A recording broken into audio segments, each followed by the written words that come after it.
Welcome to the Brother Henry and You Show. I am your host, Henry Harris.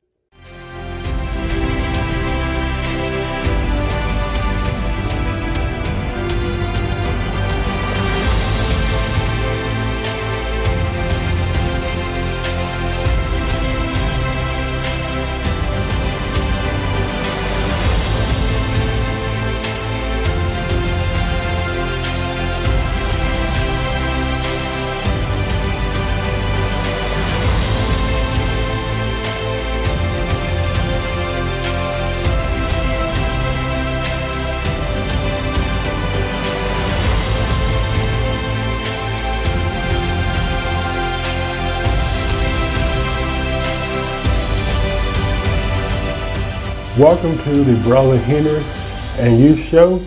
I am your host, Henry Harris. Thank you so much for taking this opportunity to watch the show today. We have an amazing program for you today, and as always, I'm grateful that you are here. It is time now for Connect Moment. We'll be right back. Hello, this is Henry Harris. This is Connect Moment. This is where us as a community can engage and connect with each other in this moment, in this second. So I want you to do me a favor. There are three things I want you to do as you watch today's program. Number one, I want you to let us know where you're watching from.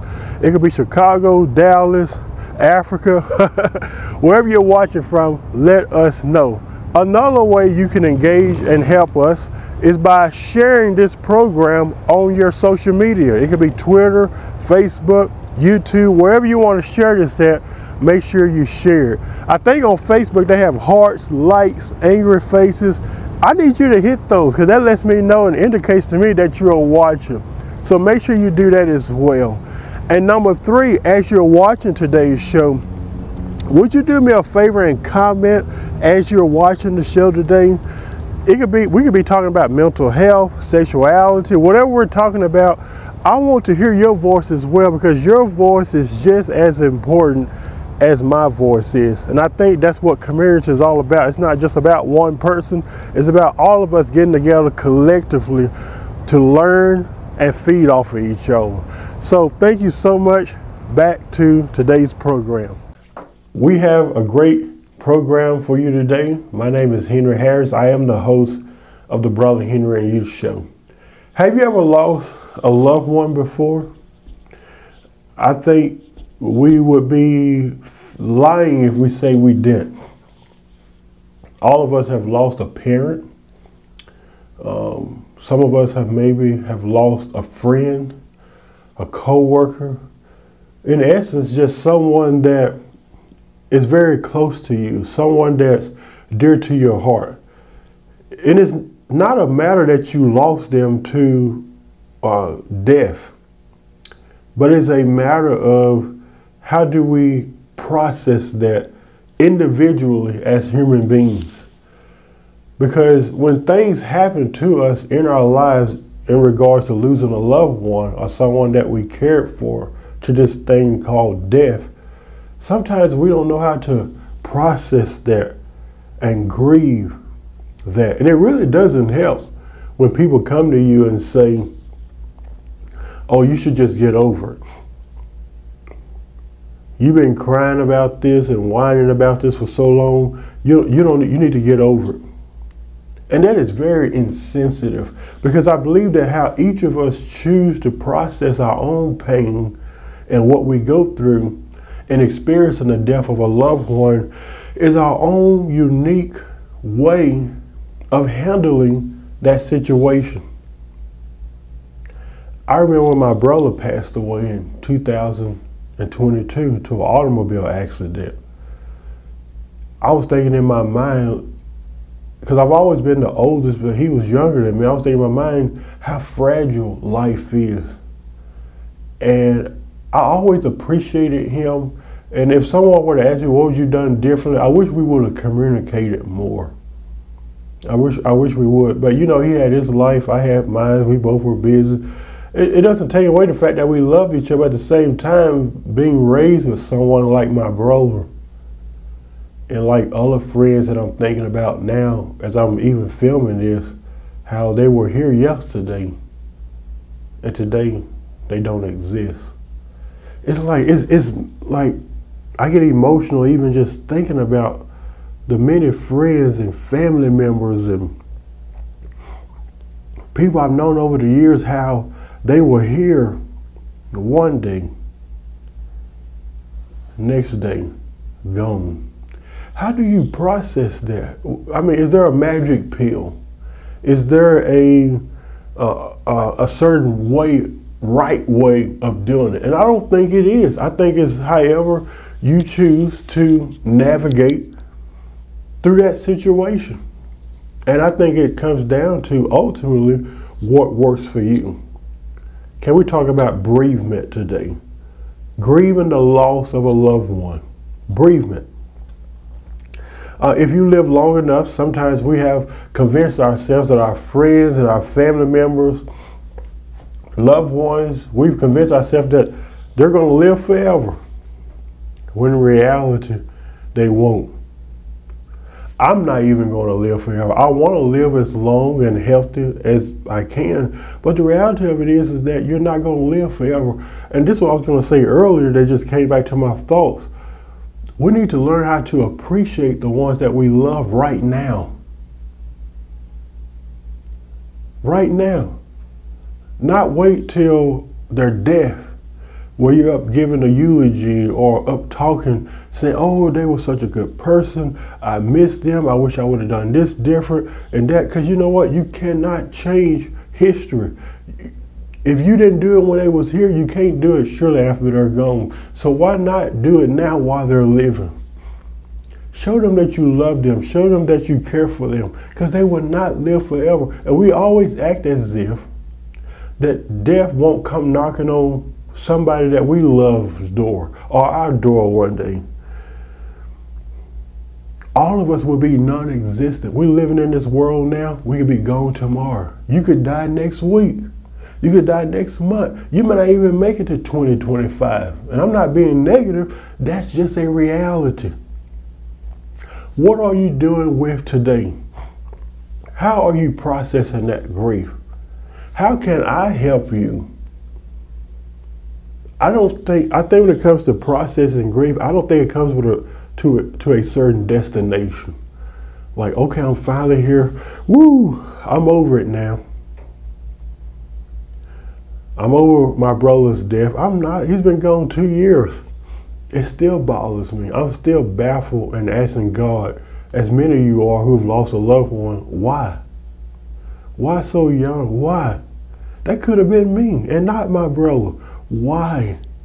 But when we accept that mortality, or when we face our mortality, when we accept that that's part of life, it makes it much easier to process.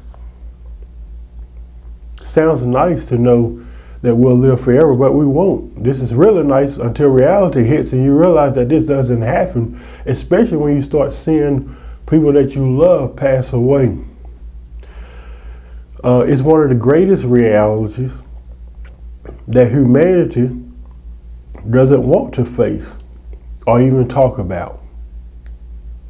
But I believe it's worth a discussion. Do you? It's worth a discussion. We all have had a death of a loved one, someone that we really loved and cherished and cared about. How do we process that grief of losing them? Does this grief comes with an expiration date or a certain destination, as I said earlier, and then you get to the point where you're like, all right, I'm over it. It's all good now. Will there ever be a time where I fully and completely can stop thinking about them? You won't. There's not a day that goes by I don't think about someone that has passed on, that's not in my life anymore. You won't. Will I ever see them again? If you've been lingering in your mind these questions, today's show is just for you. These and hopefully many other concerns that you may have is for you. So I mentioned the word bereavement. Can we talk about that for a second? What is bereavement? Bereavement is the period of time after death of a loved one when someone experiences grief and mourning. It is a natural part of life that almost everyone goes through at some point. But it can be one of the most painful experiences. It is painful because you just lost someone that is dear to your heart. That's what people maybe ask. Well, what makes it painful?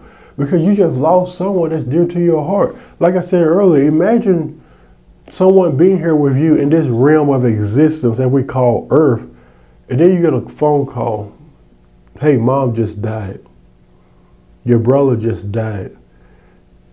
And when I've had situations like that happen to me in my life, people ask me, well, how do you feel about it? It's almost like, it's not even really, it's a feeling, but it's almost like a numbness that hits you. It's like it seems real, because part of you want to believe that they're still alive, even though you know that they're gone. But maybe that's just my way of processing it. I don't know. What do you think? Put that in the comment section. What do you think about that? So many of us can relate to this. Take a second and think of someone who did live in your lifetime and no longer here. Let's dedicate this portion of the show in about 20 seconds of silence. And I want you to think of someone right now that you loved at one time, that was here with you. Maybe it was a friend, or auntie, a brother, a sister, a pastor, someone who lived in this lifetime with you that's no longer here. We're going to take about 20 seconds and we'll be right back. And I want you to think about those that have passed away that's no longer here. Let's dedicate this time to them.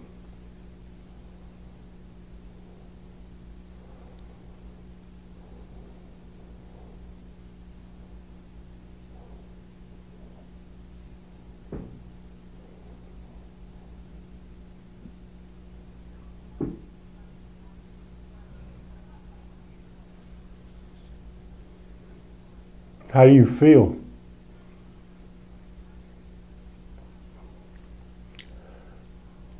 It's a lot to process.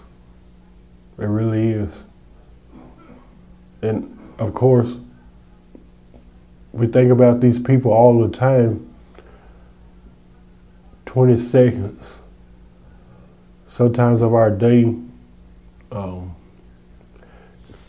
can bring back some really good and precious memories.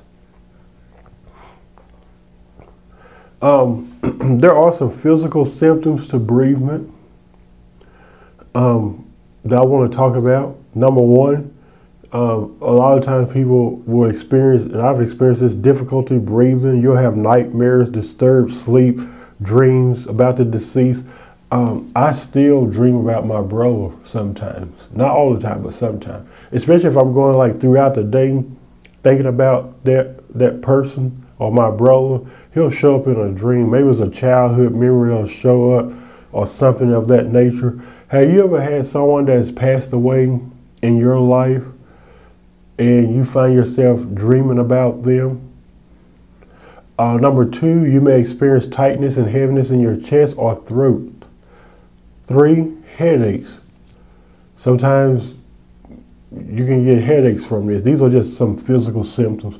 Weakness. Number 4. Number 5, less active. When you find out that somebody passed away, you don't really have much of a desire to do anything. You just don't. That desire is just not there. Number 6, there's a numbness. Remember I talked about that earlier, a numbness, like when you find out somebody dies, it's like you want to believe it, then part of you is like, did this really happen? Do I really want to believe that uncle just died or a friend just died? You don't want to believe it, so you become numb. Number 7, fatigue. Those are just some physical symptoms. Let's talk about some emotional symptoms to bereavement. Number 1, you may experience sadness, anger, and guilt. And let me tell you something, process that. It's normal to be angry when someone dies. It's normal to be sad when someone dies or feeling guilt Maybe you feel like there's something that you wanted to share with them that you now regret. Maybe you weren't able to get that last I love you to them, but you didn't do it. So now you're carrying that in this life. I think you need to ask yourself, what would they want you to do if they were still here? Would they want you to be angry and upset all day? And I'm not saying there's anything wrong with embracing and processing that anger and sadness and grief and all that. But what would they want you to do if they saw you in that situation? A lot of people already struggle with anxiety and depression. But anxiety and depression is another thing that a lot of people struggle with and deal with. Number 3, disbelief. Kind of what I said earlier, you're numb, you're in disbelief. Reality hasn't set in yet. Like, you don't really believe that this person is gone. You don't really believe that this happened, but it did. Number 4, there may be confusion. Having a difficult time staying focused. And I remember, I keep bringing my brother because he's one that recently just passed away 2 years ago. I had a hard time focusing. I didn't really want to do shows. I didn't want to do piano engagement. I really didn't want to do much of anything. I was so torn by what happened. So you kind of lose your focus. Number 5, excessive crying and emotional. I heard a lot of people say they trying to pull people out of the casket and all. That's just over the top. Well, you don't understand how close they were to that person. We should never judge someone's experience how they choose to process. Now, I don't recommend pulling the person out of the casket, but you get what I'm trying to say. I get that. I understand that because we want them to still be here and they're not. Let's talk about some behavior symptoms. A lot of people, number 1, will go through social withdrawal. That's where they will simply avoid people. Some people will avoid going to work, calling in for like literally no reason. They just don't want to be around people. They shut their phone off. They kind of like go off in their own little world. They kind of like isolate themselves. Number 2, you notice a change in behavior. Some people seem to change after the death of a loved one. They are just not the same person as they were before. Number 3, some people will turn to substance abuse. This is like alcohol and drugs and stuff like that to cope with grief. I've seen this happen a time or two where people have done that, where they'll turn to alcohol because they don't know how to process. And I think those people need love too. We shouldn't judge them. But some people do turn to drugs, like heavy drugs and alcohol, because they don't know how to deal with the loss of this loved one. Number 4, inability to experience positive moods. Number 5, blaming yourself or others. Sometimes when somebody passes away, we wish we could control it, but let me tell you something. You can't control it. When it happens, it happens. And most certainly you don't need to be carrying around in this time in your life something that you have very little control over. Number 6, constantly dreaming about the deceased loved ones. I don't know if there's much of a behavior, but I don't see that as a bad thing either. Because like I said, I've dreamed about my brother a time or two since he's left this world. So these are just some common symptoms among many more that we should be aware of when dealing with the death of a loved one.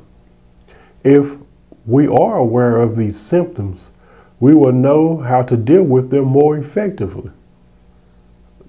There may be a wide range of emotions when experiencing the death of a loved one. Also, in coping with the loss of a loved one, it is extremely important to do this one thing: take care of yourself. And that's something that a lot of people don't do. They don't take care of themselves. Take care of yourself. It is normal to lose track of time and to feel lost and to feel inadequate because your loved one is not here, to feel sad, angry, depressed, down and out, discouraged. But this will get better. I'm speaking from experience. I'm not saying you'll ever get over it. I don't even believe in that getting over it thing. But I'm telling you, if you embrace this, it will get better with time. Do whatever you can do to process, cry, grieve, do whatever you need to do to process. But keep in mind, it will get better with time, and never allow anyone to determine your grieving process. Don't allow anyone to determine your grieving process. Some people think that grief has an expiration date. It does not have one. We have to accept what happened and pretty much live with it. Depending on how close you were with the loved one who passed away, they will never, ever, ever leave your mind. They will always be in your memory. And I think that's one thing I've often asked myself in the event of losing a loved one. What would they want me to do if they were still alive? Would they want me to stress out? Would they want me to worry? Or to just embrace death as a part of life? Some people call it a transition.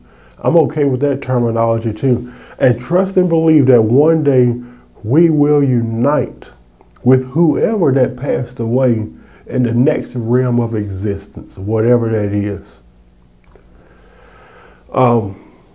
It has been proven that when you are constantly under the state of stress over the death of a loved one, you can actually become physically sick. Did you know that?